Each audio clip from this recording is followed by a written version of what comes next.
Sir. ఇప్పుడు smoking చేస్తూ ఉంటారు ఓకే, బట్ టొబాకో ఇంకా పాన్ గుట్కా ఇలాంటివన్నీ తీసుకుంటూ ఉంటారు, వాళ్ళకి కూడా క్యాన్సర్స్ ఏమైనా వస్తాయంటారా?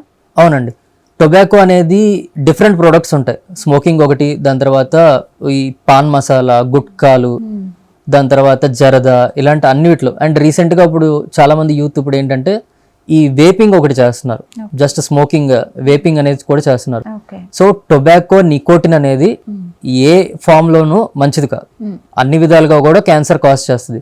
సో వేపింగ్ చేయడం ద్వారా కూడా లంగ్ క్యాన్సర్స్ అనేవి వస్తాయి. రెండోది అంటే వేపింగ్ బయట మార్కెట్లో ఎలా ఉంది అంటే వేపింగ్ చేయడం ద్వారా మనం కొంచెం అందులో నికోటిన్ తక్కువ ఉంటుంది, లేదంటే అది సేఫ్ అనేది ప్రొజెక్ట్ చేస్తున్నారు. But vaping is not safe. Even by vaping also you can get lung cancers. రెండోది టొబాకో, మీరు చెప్పినటువంటి tobacco products like gutka, pan masala, ఇలాంటి వాటి ద్వారా నోట్ క్యాన్సర్స్ అనేవి వస్తాయి. స్మోకింగ్ వల్ల లంగ్ క్యాన్సర్స్ వస్తాయి. ఈ నోట్లో చూబుల్ టొబాకో అంటాం వీటిని, ఈ చూబుల్ టొబాకో వల్ల నోట్ క్యాన్సర్స్ అనేవి వస్తాయి. సో ఇండియాలో 20% అనేవాళ్ళు స్మోక్లెస్ టొబాకో అంటే చూయింగ్ టొబాకో అనేది యూస్ చేస్తున్నారు. ఇంకొంతమంది 10% స్మోక్ టొబాకో అంటే ఈ సిగరెట్ స్మోకింగ్ ద్వారా సిగార్స్ కానీ ఈ వేపింగ్ కానీ ఇలాంటి వాళ్ళు 10% ఆఫ్ ద వాళ్ళు స్మోకింగ్ చేస్తున్నారు. సో వీటన్నిటి వల్ల కూడా క్యాన్సర్స్ రావచ్చు. అండ్ ఈ టొబాకో చూబుల్ టొబాకో ప్రొడక్ట్స్ అన్నిటి మీద కూడా తెలంగాణ గవర్నమెంట్ బ్యాన్ ఉంది. సో ఈ టొబాకో చూబుల్ ప్రొడక్ట్స్ అనేవి completely banned in Telangana. Still they are rampantly available.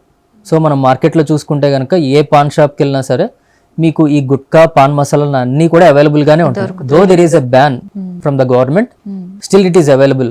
So government measures తీసుకొని ఈ చూబుల్ టొబాకో ప్రొడక్ట్స్ ని కంప్లీట్ గా బ్యాన్ ఏదైతే ఉందో దాన్ని కంప్లీట్ గా ఇంప్లిమెంట్ చేయటము, అండ్ ఈ స్మోక్ టొబాకో రిలేటెడ్ ప్రొడక్ట్స్ కూడా వాటి మీద ఏదో ఒక కొంత రెస్ట్రిక్ట్ చేయడం ద్వారా మనం సమాజాన్ని ఈ క్యాన్సర్స్ నుంచి వాటి నుంచి మనం ప్రొటెక్ట్ చేసుకోగలుగుతాం.